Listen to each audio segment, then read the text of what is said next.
Deuteronomy 24. When a man hath taken a wife and married her, and it come to pass that she find no favor in his eyes, because he hath found some uncleanness in her, then let him write her a bill of divorcement, and give it in her hand, and send her out of his house. And when she is departed out of his house, she may go and be another man's wife. And if the latter husband hate her, and write her a bill of divorcement, and giveth it in her hand, and sendeth her out of his house, or if the latter husband die, which took her to be his wife, her former husband which sent her away may not take her again to be his wife, after that she is defiled, for that is abomination before the Lord. And thou shalt not cause the land to sin, which the Lord thy God giveth thee for an inheritance. When a man hath taken a new wife, he shall not go out to war, neither shall he be charged with any business, but he shall be free at home 1 year, and shall cheer up his wife which he hath taken. No man shall take the nether or the upper millstone to pledge, for he taketh a man's life to pledge. If a man be found stealing any of his brethren of the children of Israel, and mocketh merchandise of him or selleth him, then that thief shall die, and thou shalt put evil away from among you. Take heed in the plague of leprosy, that thou observe diligently, and do according to all that the priests the Levites shall teach you. As I commanded them, so ye shall observe to do.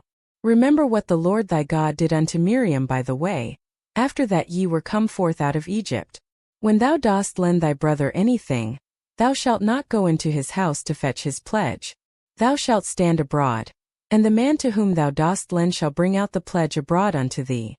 And if the man be poor, thou shalt not sleep with his pledge.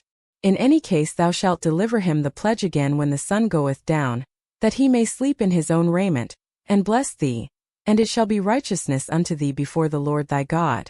Thou shalt not oppress an hired servant that is poor and needy, whether he be of thy brethren, or of thy strangers that are in thy land within thy gates.